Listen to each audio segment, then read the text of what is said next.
করে রেখে না, এটা আপনার ওয়েস্টার্ন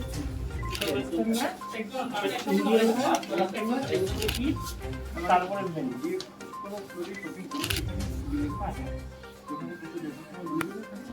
না না এখন তো একদম খালি করে দিতে হবে।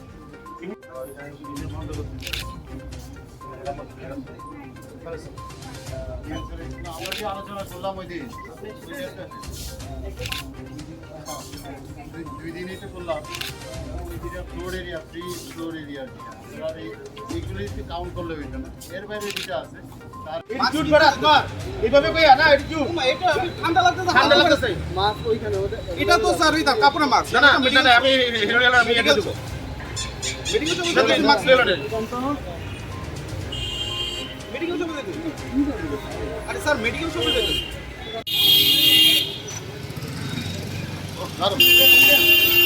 দারুন স্যার ওটা নিস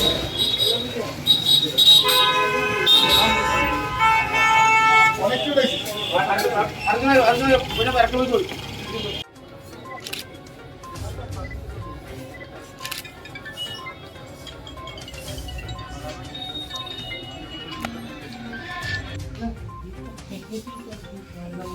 যদি গার্মেন্টস আছে বলে কাউকে দিকটা একটু ঠিক করতে একটু হবে। আপনি কি কইছেন আপনি কি কইছেন অ্যাটিটিউড দেখাইবেন এখানে আমরা সবাই লিগ্যাল পারসন এলটিএম আছে আপনি অ্যাটিটিউড দেখাইবেন এখানে নামটা বলেন আগে আপনাদের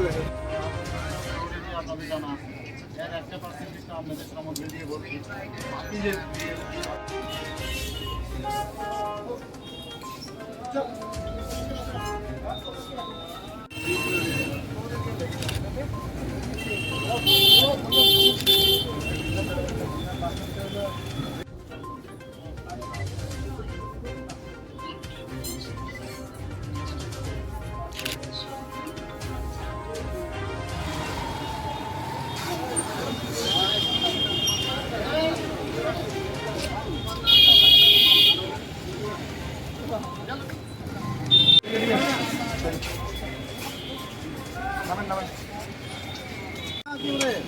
না স্যার নিয়ে কি করতে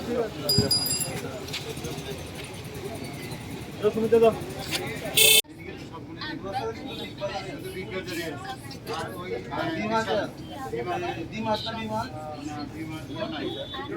আমরা দেখুন বিভিন্ন মলে যারা ম্যানেজার আছেন ওনার আছেন ওনাদের সাথে মিটিং করেছি। প্রথমে এসডিএম সাহেব একবার মিটিং করেছিলেন, তারপর আমার অফিসেও মিটিং হয়েছে। তো মিটিং করার পর ওনাদের কয়েকটা জিনিস কমপ্লাই করতে বলা হয়েছিল। তো এখন দুইটাতে দেখলাম আমরা যে মাস্ক কমপ্লায়েন্স তো আছে, সবাই মাস্ক টাস্ক পরে আছেন, আর তেমন ভিড়ভাড় আমি দেখিনি যে দুইটাতে এখন দেখলাম।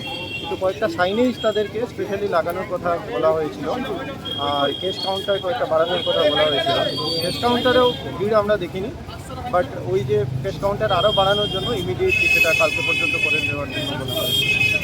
সার্বিক পরিস্থিতি কীরকম? সার্বিক পরিস্থিতি যেটা কোভিড সংখ্যা যে জিনিসটা সংখ্যা তো এখানে বাড়ছে সেটা, কিন্তু তার সাথে সবাইকে প্রিকশন নেওয়ার জন্য আমি প্রশাসনের তরফ থেকে অনুরোধ করব যে বিভিন্ন কোভিড অ্যাপ্রোপ্রিয়েট বিহেভিয়ার মেনে যাতে সবাই চলে, যাতে আলটিমেটলি আমরা সবাই মিলে এই যে করোনার এগেইনস্টে যে লড়াই সেটাতে আমরা যাতে সফল হই। Thank you.